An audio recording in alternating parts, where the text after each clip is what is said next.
Hello friends, welcome back to our channel bullrush trend tech. So guys, इस video में Nifty Bank and Nifty का दोनों का हम एनालिसिस करने वाले हैं।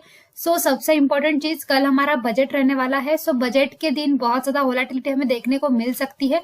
हो सकता है मार्केट दोनों साइड में मोमेंटम करे, तेजी से इस लेवल के पास जाए, इस लेवल से भी नीचे धड़ांग से आ जाए, प्रोबेबिलिटी इसका हो सकता है। हम लोगों को बहुत केयरफुल रहना पड़ेगा। ओके, स्पेशली आप लोगों को जितना आपका कैपिटल है, सारा का सारा कैपिटल यूज नहीं करना है। रिक्वेस्ट है, ये चीजें जो बोल रही हूँ एक्सपीरियंस से बोल रही हूँ, ऐसा ही नहीं है कि कुछ भी फेंक रही हूँ, बिल्कुल नहीं। एक्सपीरियंस से बोल रही हूँ कि पूरा कैपिटल क्वांटिटी बड़ा नहीं करना है, पूरा कैपिटल यूज नहीं करना है। जस्ट अपने कैपिटल का 10% ही यूज करना है। प्रॉफिट बड़ा बनना होगा तो इतने कैपिटल में भी बन जाएगा, डोंट वरी अबाउट इट, ठीक है। लेकिन पूरा का पूरा वैसा लगाना नहीं है। बजट है, फेड का भी रिजल्ट आने वाला है, मीटिंग का, उनका भी मीटिंग रहेगा तो वो भी रहेगा। प्लस आप लोगों को वोलेटिलिटी इसलिए बहुत ज्यादा देखने को मिलेगी। प्लस निफ्टी का भी एक्सपायरी है, जिसका एक्सपायरी रहता है वो भी ज्यादा ट्रैप करने का पसंद करता है। अगर हमें बेस्ट सेटअप मिलना होगा तो मिल जाएगा। जैसे आज मॉर्निंग में निफ्टी बैंक में हमें बहुत ही अच्छा मूवमेंट देखने को मिला, उस तरह का अगर वन वे हमें मूवमेंट पकड़ में आता है तो हम उसको भी फॉलो करेंगे, ठीक है। लेकिन आप लोगों को पहले ही जल्दबाजी करके ट्रैप नहीं होना है, ठीक है। पॉइंट पे आते हैं। निफ्टी बैंक का जो क्लोजिंग है 45,996 का इसका क्लोजिंग मिला हुआ है। लगभग 46,000 के आसपास। अभी रेजिस्टेंस अगर देखा जाए तो उसका रेजिस्टेंस है 46,500 के पास, यानी कि हमारे पास अपसाइड में 500 से 600 पॉइंट का टारगेट अभी भी हमारे पास रहने वाला है। हम ओपन होते हैं, इस लेवल का सपोर्ट बनाते हैं, इसका लो ब्रेक करते हैं लेकिन सस्टेन नहीं करते हैं, एंड वैसे ही हम रिवर्सल कर गए, इसका हाई ब्रेक कर दिया तो हमें अपसाइड में मोमेंटम देखने को मिल गया। कल भी हमें एक्सपेक्टेड है अपसाइड का मूवमेंट, कहा तक क्योंकि ये कैंडल ने यहाँ पे इनसाइड बना के उसके मोमेंट ऊपर मूवमेंट किया है ना, इसीलिए मुझे अपसाइड में टारगेट इसके लिए चाहिए 46,500 तक मोमेंटम इसमें हम एक्सपेक्ट रख सकते हैं।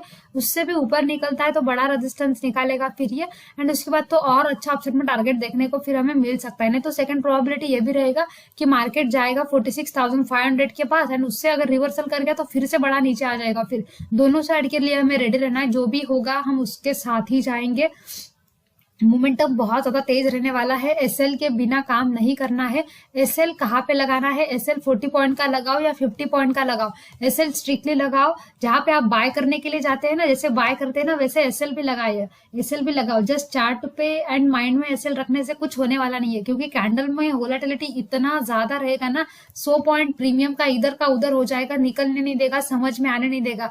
रिक्वेस्ट है मेरा आपसे भाइयों बहनों, एसएल लगा के काम करना है। सिर्फ चार्ट पे या माइंड में एसएल नहीं रखना है, आपका एसएल सीधा सिस्टम पर होना चाहिए। जैसे ट्रेड माइंड में बाय करते हो क्या? नहीं ना। ट्रेड कहाँ बाय करते हो? एक्चुअल पैसा लगा के बाय करते हो ना, तो जैसे बाय करने जाते हो ना वैसे ही स्टॉप लॉस लगाना है, ठीक है। इतना चीज है, इतना रिक्वेस्ट कर सकती हूँ, इसके अलावा मैं कुछ नहीं कर सकती, बाकी आपके ऊपर डिपेंड करता है।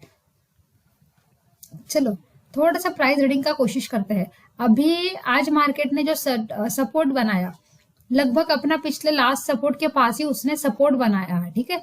कल का डे का लो ब्रेक हुआ लेकिन उसके नीचे बिल्कुल सस्टेन नहीं कर पाए। जैसे हमने डिसाइड किया था कि ये लेवल अगर ब्रेक नहीं होता है तो फिर हमें अपसाइड का मोमेंटम देखने को मिल सकता है, वही सेम चीज हुआ। ये लेवल ब्रेक नहीं हुआ, उसी लेवल के पास सपोर्ट बना एंड एक अपसाइड का अच्छा खासा मोमेंटम हमें देखने को मिला है। अभी ये जो रेंज क्लोज हुआ है ना, ये रेंज बहुत इंपॉर्टेंट है, ये रेंज बहुत मायने रखता है। अगर इस रेंज का रिजल्ट गैप अप अगर निकलता है, देखा जाए तो बुलिश रेंज ही है, no doubt in that, range bullish ही है। बट अगर ये गैप अप ओपन हो गया तो फिर ये बुलिश रेंज का काम तो खत्म हो जाएगा। एंड जो टारगेट हमने रखा है ना, ये वाला टारगेट 46,500 का जो टारगेट है ना, ये टारगेट एक रेजिस्टेंस पर टारगेट रहने वाला है। मान लो कि ये फ्लैट ओपन हो गया सेम रेंज में, तो भी अपसाइड में पहले भाग जाएगा इस वाले लेवल तक, एंड उसके बाद सेलिंग करना होगा। तो इस तरह से बड़ा सेलिंग का मूव भी हमें देखने को मिल सकता है। हम लोग न्यूट्रल होके बैठने वाले हैं, ठीक है। हम लोग क्या कोई व्यू बना के बैठने वाले हैं क्या? नहीं, हम लोग न्यूट्रल होके बैठने वाले हैं। जिस भी साइड में हमें मोमेंटम देखने को मिलेगा हम लोग उसी सिंपल साइड में जाएंगे। 1 मिनट, मुझे 5 मिनट का चार्ट लगाना है, कुछ चीजें बतानी है। वैसे पता है आप लोगों को, लेकिन स्टिल बतानी है। अभी ये मूवमेंट हमें एक्सपेक्टेड था क्या? नहीं था। उसके बाद ये कैंडल ने इंडिकेट किया ही किया ना, फिर उसके बाद हम गए अपसाइड में, कितना ट्रेंडिंग वाला मूवमेंट हमें अपसाइड में देखने को मिल गया। अभी ये जो रेंज है ना, ये पूरा रेंज बुलिश रेंज का क्लोजिंग है। ये इस तरह से फ्लैग पैटर्न आपको दिख रहा होगा, फ्लैग एंड पुल का पैटर्न दिख रहा होगा। इसका ब्रेकआउट हमें एक्सपेक्टेड है। बेहतर होगा कि हम इसी सेम रेंज में कल ओपन हो, सेम रेंज में ओपन हो एंड ब्रेकडाउन ना करें। ये वाला जो लो है ना, इसी का हम ब्रेकडाउन ना करें। लगभग 45,800 88 का जो लेवल ना, इसका हम ब्रेक डाउन ना करें, इसी के ऊपर अगर हम सस्टेन करते हैं तो हमें और अच्छा सपोर्ट क्रिएट करके अपसाइड में जाने में हेल्प हो जाएगा, क्योंकि ये मूवमेंट के बाद हमने कुछ किया ही नहीं है।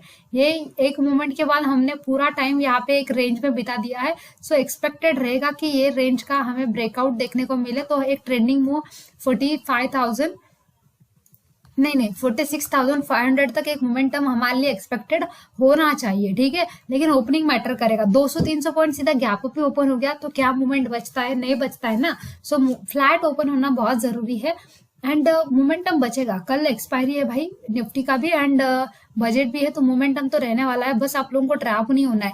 मान लो कि ये थोड़ा बहुत गैप डाउन ही ओपन हो जाता है, गैप डाउन ओपन होने के बाद भी हम सिंपल प्राइस को फॉलो करेंगे।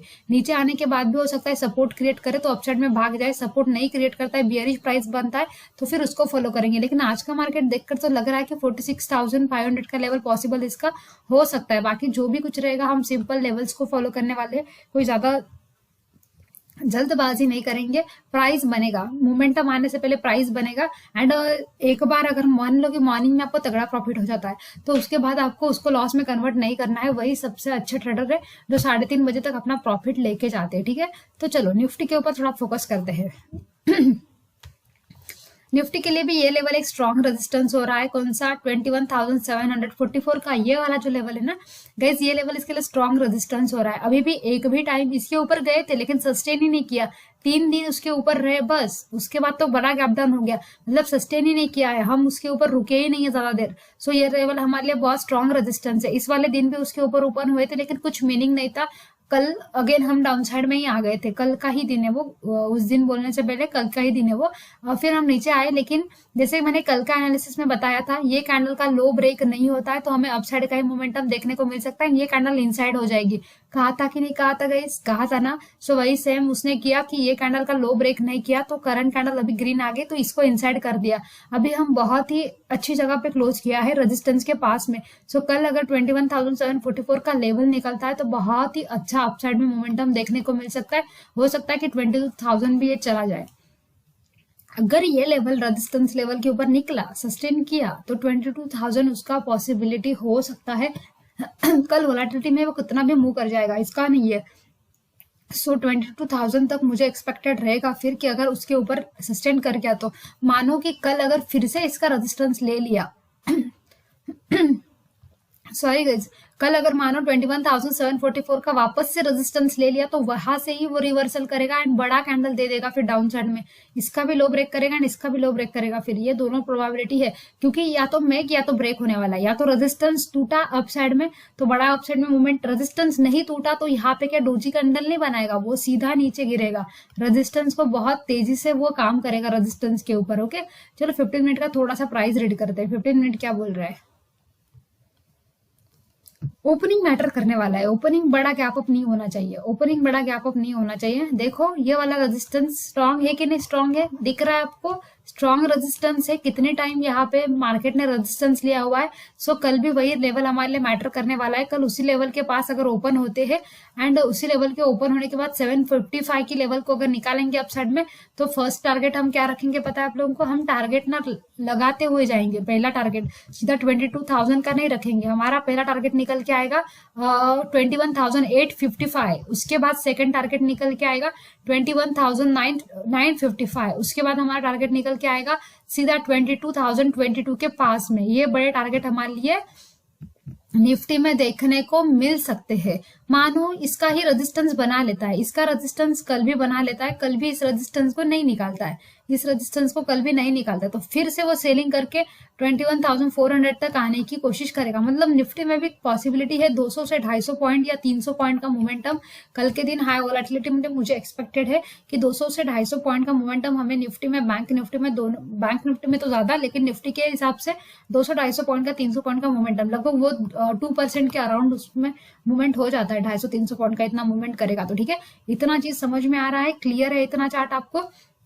मानो कि ये अपने रेजिस्टेंस के ऊपर गैप अप ओपन हो गया तो ऐसी सिचुएशन में भी ये थोड़ा सा नीचे आएगा तो हमें देखना पड़ेगा कि रेजिस्टेंस के ऊपर सस्टेन कर पा रहा है क्या। अगर कर पाता है, उसी का सपोर्ट बनाता है, तो फिर इसको सिंपल हम अपसाइड में देखेंगे। गाइस थोड़ा सा प्राइस रीडिंग को सीखिए, सबसे इंपॉर्टेंट है प्राइस रीड करना आना चाहिए। ऐसा नहीं है कि कैंडल, आपको कॉल एंड टिप पे तो भरोसा करना ही नहीं है। ऐसा नहीं है कि आपको कोई बोल रहा है कि कैंडल भाग रहा है तो अपसाइड में चले जाओ, डाउन साइड में नहीं। मार्केट ज्यादातर, मार्केट है ना 90% ट्रैप करता है, 10% अगर आपको चार्ट रीडिंग आ गया ना तो आप उसमें सक्सेसफुल हो जाओगे। ट्रैप में आप कभी नहीं फंसोगे।